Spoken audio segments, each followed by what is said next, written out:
روز 1 اکتبر مجلس نمایندگان از طرح سازشنامه حکومت با شرکت چینی که صاحب کان نقره یک جلوه در مرغاب ولایت مختار کوهستان بدخشان شد جانبداری کرد. اقدام وکیلان در شبکه‌های اجتماعی اکثرا واکنش منفی کاربران را با وجود آورد. بیشتری ها میپرسیدند که چرا یک کان به پرگی به اختیار شرکت چین سپرده شد.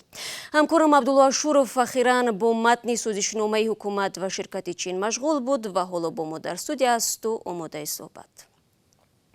عبدالله سلام، نخست بگو که شرکت چینی برای چند سال صاحب این کان می شود و آیا تقریبا معلوم است که در قعر کان یک جلوه چه مقدار نقره محفوظ است؟ سلام شلا. بنابر سازشنامه‌ای که حکومت تاجیکستان با شرکت چینی کاشی سینیوی دادی ماینینگ اینوستمنت لیمیتد امضا کرده است، این شرکت برای استخراج نقره از این کان تا سال 2037 یعنی برای 18 سال آینده مجوز به دست آورد.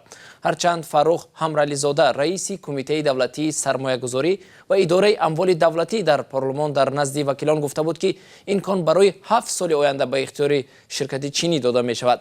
روز 1 اکتبر وقتی در پارلمان این مسئله بررسی می شد، ذخیره نقره کان 113 تن گفته شد، اما رسانه‌های تاجیکستان قبلا با تکیه به معلومات سر اداره گئولوژیا ذخیره آن را 205 تن گفته بودند، ولی حکومت ولایت کوهستان مختار بدخشان میگوید ذخیره این کان 415 تن است. معلوم نیست این رقم ها از کجا به دست آمدند و چرا از همدیگر فرق میکنند. عبدالله، یک مسئله بحثناک دیگر این بود که تاجیکستان از این دو ستد چی سود میبیند، در حالی که گفته می شود شرکت چینی از پرداخت انداز و بوج گمرکی آزاد شده است. در سازشنامه در این باره آیا چیزی گفته می شود؟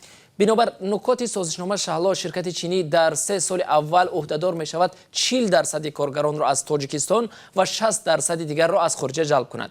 بعد 3 سال شرکت چینی عهدهدار است 80% کارگران را از حساب شهروندان تاجیکستان جلب کند و 20% را از خارج. عین زمان با معلومات شرکت چینی 106 نفر در این کار در مرغاب کار می کنند که از آنها 70 نفر شهروندان چین و 36 نفر شهروندان تاجیکستان هستند. اما یک مایه نگرانی اساسی شهروندان نیز در این سازشنامه انیق نشده باقی میماند. نخست این که کان به پرگی به دست شرکت چین میگذرد، هرچند آن عهدهدار شده است برای استخراج نقره و بنیاد خط برق تا جای کان و کارخانه 39 میلیون دلار سرمایه گذاری کند. دوم اینکه شرکت چینی حق دارد کنسنترات و یا معدنی غنی شده را به چین ببرد و در نهایت برای تاجیکستان نامعلوم خواهد بود که چینایی ها از قعر زمین تاجیکستان چه مقدار ثروت را بیرون کشیدند.